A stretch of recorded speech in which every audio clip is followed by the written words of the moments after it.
हाल समाज से आने वाली द्रौपदी मुर्मू की जिंदगी किसी प्रेरक कहानी से कम नहीं है। उनकी जिंदगी में ऐसे कई उतार चढ़ाव आए हैं, जब उनकी जगह कोई और होता तो शायद टूट जाता। लेकिन द्रौपदी मुर्मू मानसिक शक्ति की एक ऐसी मिसाल है जिनसे देश के हर युवा को आज सबक लेना चाहिए, और मैं तो ये कहूँगा कि खास तौर पर हर महिला को तो ज़रूर सबक लेना चाहिए। तो इस समय हमारी जो महिला दर्शक हमें देख रही हैं, उनके लिए कहानी खास तौर पर बता रहा हूँ। द्रौपदी मुर्मू का परिवार यूं तो बहुत बड़ा है, लेकिन उसमें उनके सबसे करीबी लोग आज इस दुनिया में नहीं है। द्रौपदी मुर्मू अब तक अपने 3 बच्चों और अपने पति को खो चुकी हैं।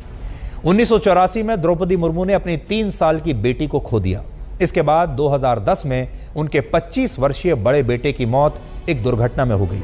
इसके बाद 2013 में उन्होंने अपने छोटे बेटे को भी खो दिया, और फिर 2014 में उनके पति ने भी उनका साथ छोड़ दिया, उनके पति की भी मृत्यु हो गई। तो आप ये समझ लीजिए कि 5 साल के अंदर अंदर द्रौपदी मुर्मू ने अपने 2 जवान बेटों को खोया और फिर अपने पति को खोया।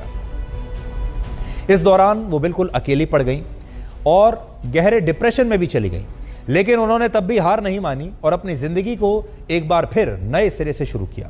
डिप्रेशन से लड़ने के लिए उन्होंने मेडिटेशन का सहारा लिया। उन्होंने ब्रह्म कुमारी को ज्वाइन किया और वहां जाना शुरू कर दिया। 2014 तक वो लगातार मेडिटेशन के लिए जाती रहीं, और आप यकीन नहीं मानेंगे, इस दौरान उन्होंने एक दिन भी मिस नहीं किया।